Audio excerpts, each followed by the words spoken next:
तुम्ही कधी हा विचार केला आहे का, एका साध्या वाद्याच्या तालात आनंद, शक्ती आणि भावना कशा व्यक्त होऊ शकतात? एका व्यक्तिरेखेच्या कलेत किती सूक्ष्मतेने जीवनाचा सूर उमटवता येतो? या प्रश्नाचे उत्तर आहे उस्ताद झाकीर हुसेन, ज्यांनी तबला वादनाची कला उदयास आणली आणि शास्त्रीय संगीताच्या जगाला एक नवा दृष्टिकोन दिला. अशा या ध्वनीचा जादूगार, ज्याच्या तालावर संपूर्ण जग थांबले आणि एका गजराच्या आवाजातून शास्त्रीय संगीताची गगनचुंबी उंची गाठणाऱ्या या कलाकाराची माहिती घेऊयात. बिंदू प्रस्तुत गोष्ट एका कलाकाराची मध्ये. झाकीर हुसेन यांचा जन्म 9 मार्च 1951 रोजी मुंबई, महाराष्ट्र येथे झाला. मुंबईमधील माहीम येथील सेंट मायकल या शाळेत प्राथमिक शिक्षण तर सेंट झेवियर्स महाविद्यालयात त्यांनी महाविद्यालयीन शिक्षण पूर्ण केले. त्यांचे वडील उस्ताद अलरखा खान हे देखील प्रसिद्ध तबला वादक होते आणि त्यांच्याकडूनच त्यांनी संगीताचे धडे घेतले. त्यांना आपल्या वडिलांकडून आणि इतर प्रसिद्ध संगीतकारांकडून शिक्षण मिळाले. झाकीर हुसेन यांना तबला वादनाचे प्राथमिक प्रशिक्षण त्यांच्या वडिलांपासूनच मिळाले. वयाच्या 5व्या वर्षीच त्यांनी तबला वाजवायला सुरुवात केली होती. लहानपणीच त्यांचे संगीत प्रेम आणि मेहनत स्पष्ट झाली होती. त्यांचे संगीत शिक्षण नंतर उस्ताद अली अकबर खान आणि उस्ताद मेहदी हसन यांच्याशी संपर्क साधून अधिक गहन झाले. झाकीर हुसेन यांनी आपल्या करिअरची सुरुवात 11व्या वर्षीच केली होती. अमेरिकेत त्यांच्या वडिलांसह एका कॉन्सर्टमध्ये तबला वादन त्यांनी केले होते. त्या कार्यक्रमाला अनेक दिग्गज लोक आले होते. त्यांनी झाकीर यांचे खूप कौतुक देखील केले होते. त्यांना त्यावेळी बक्षीस स्वरूपात मिळालेले 5 रुपये हे पुढे मिळालेल्या लक्षावधी मानधनापेक्षा अधिक महत्त्वाचे वाटले. त्यांचे पहिले सार्वजनिक वादन कार्यक्रम 14व्या वर्षीच झाले होते. त्यांच्या तबलाच्या कौशल्याने त्यांना खूप लवकर प्रसिद्धी मिळवली.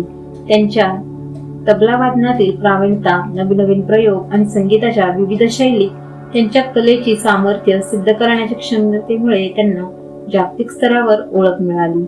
त्यांनी पाकिस्तानी, अफगाण आणि इतर जगभरातील संगीतकारांसोबत सुद्धा काम केले आहे. त्यांची वादन शैली एकदम वेगळी आणि अप्रतिम होती. झाकीर हुसेन यांनी तबला वादनाच्या पारंपरिक शैलीवर नवे प्रयोग करत संगीताच्या मिश्रणात एक नवीन लय आणि सूर निर्माण केली. त्यांच्या कामाचे वैशिष्ट्य म्हणजे ते केवळ वादन करत नव्हते, तर ते एक गायक आणि संगीतकार म्हणून देखील त्यांनी काम केले. त्यामुळे त्यांच्या संगीताचा अनुभव अजूनच व्यापक झाला असे म्हणता येईल.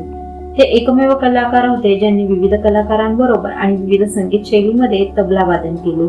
त्यांनी गिरिजा देवी यांच्या ठुमरी, भीमसेन जोशी यांचे अभंग आणि जसराजजी यांचे भजन यांसारख्या शास्त्रीय आणि लोकप्रिय शैलीमध्ये तबला वादन केले. 1970च्या दशकात त्यांनी अमेरिकेत एका वर्षात 150 मैफिली सादर केल्या होत्या. त्यामुळे भारतीय संगीताला आंतरराष्ट्रीय स्तरावर त्यांनी मान्यता मिळवून दिली. त्यांना पंडित रविशंकर आणि पंडित हरिप्रसाद चौरसिया यांसारख्या दिग्गज मान्यवरांसोबत संगीत प्रवासादरम्यान काम करण्याची संधी मिळाली. त्यांनी आंतरराष्ट्रीय ख्यातीच्या जॉन मिकॅलिन, मिकी हार्ट आणि हर्बी हॅनकॉक यांसारख्या दिग्गजांसमवेत सहवादन केले. चित्रपट संगीतासाठी त्यांनी उत्कृष्ट संगीत देखील दिले. त्यामध्ये हार्ट अँड डस्ट, सांज, मिस्टर अँड मिसेस अय्यर यांसारखे चित्रपट समावेश आहेत. झाकीर हुसेन यांना भारतीय संगीताच्या क्षेत्रातील त्यांच्या योगदानासाठी अनेक पुरस्कार आणि सन्मान प्राप्त झाले आहेत. त्यांना 1988 मध्ये पद्मश्री, 1990 मध्ये इंडो अमेरिकन पुरस्कार, 2002 मध्ये पद्मभूषण आणि 2023 मध्ये पद्मविभूषण असे पुरस्कार मिळाले. शिवाय 2006 मध्ये मध्य प्रदेश सरकारच्या वतीने कालिदास पुरस्कार मिळाला. त्यांना अनेक आंतरराष्ट्रीय पुरस्कार आणि सन्मान हे देखील मिळाले आहेत. त्यांना 2009 मध्ये 1 आणि ह्या वर्षी म्हणजे 2024 मध्ये 3 अल्बमसाठी 3 ग्रॅमी पुरस्कार मिळाले. संगीत क्षेत्रातील त्यांच्या अपार योगदानासाठी त्यांना SD बर्मन आंतरराष्ट्रीय क्रिएटिव्ह अवॉर्ड देखील मिळाला आहे. झाकीर हुसेन हे खूप कष्टाळू आणि साधे होते. त्यांच्या संगीताच्या क्षेत्रातील समर्पण आणि कौशल्य त्यांना एक आदर्श व्यक्तिमत्व बनवते. त्यांचे वैयक्तिक जीवन अत्यंत साधे होते. त्यामुळे त्यांनी संगीताचा प्रसार आणि पॉप्युलरायझेशन करण्यावर विशेष भर दिला. एकीकडे ते श्रोत्यांची भरपूर दाद मिळवत असत, तर दुसरीकडे कुठेही मुख्य कलाकाराला फिके पाडले नाही. आपल्यापेक्षा एका वर्षाने मोठ्या असलेल्या कलाकाराला देखील ते वाकून नमस्कार करत असे. त्यांच्या व्यक्तिमत्वातील तो नैसर्गिक भावच होता. त्यामुळेच ते उंच शिखर गाठून सुद्धा आणि अफाट लोकप्रियता मिळवून देखील त्यांचे पाय जमिनीवरच राहिले हे विशेष होते. त्यांच्या अफाट स्मरणशक्तीमुळे भेटलेल्या प्रत्येक व्यक्तीचे नाव हे त्यांच्या लक्षात राहत असे आणि पुढच्या वेळेस ती व्यक्ती भेटली तर त्यांची चौकशी हालहवाल विचारत असे. वडिलांचे पंजाब घराणे असल्यामुळे त्यांना घराण्याबद्दल प्रेम आणि आदर होता, पण तरीही त्यांनी प्रत्येक घराण्यांचे वादन केले.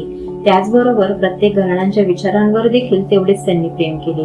त्यामुळेच की काय त्यांच्या वादनातून प्रत्येक घराण्यांचे सौंदर्य आणि वैशिष्ट्य उलगडले गेले. झाकीर हुसेन यांचा प्रभाव आजच्या पिढीसाठी प्रेरणादायक आहे. त्यांचा तबला वादनाचा अभ्यास अनेक जगभरातील संगीतकार करत आहेत. त्यांना संगीत, महोत्सव, जॅझ आणि इतर सांगीतिक वाद्यांबरोबर एकत्रित सादर करणारे एक अद्वितीय कलाकार म्हणून देखील ओळखले जाते. त्यांच्या जीवनावर आधारित द स्पीकिंग हँड आणि झाकीर हुसेन अँड फ्रेंड्स या डॉक्युमेंटरी देखील प्रसिद्ध आहेत. झाकीर हुसेन यांनी सॅन फ्रान्सिस्को आणि मुंबई येथे अकॅडमी स्थापन करून संगीत शिक्षण देण्याचे कार्य सुरू केले होते. अशा या संपूर्ण जगाला तबल्याच्या तालावर मंत्रमुग्ध करणारे विश्वविख्यात तबलावादक उस्ताद झाकीर हुसेन यांचे सोमवारी म्हणजे 16 डिसेंबर 2024 रोजी पहाटे अमेरिकेतील सॅन फ्रान्सिस्को येथील खासगी रुग्णालयात उपचारादरम्यान निधन झाले. त्यांची जीवनकथा एक प्रेरणा आहे. त्यांच्या संगीताच्या पंढरीत संघर्ष, नवकल्पनांच्या शोधात घेतलेले धाडसी निर्णय आणि ज्या प्रकारे त्यांनी भारतीय संगीताला एक जागतिक ओळख दिली हे सर्व जाणून घेणे नक्कीच उत्साहवर्धक आहे. असा दुर्मिळ उस्ताद परत होणार नाही. त्यांना भावपूर्ण श्रद्धांजली.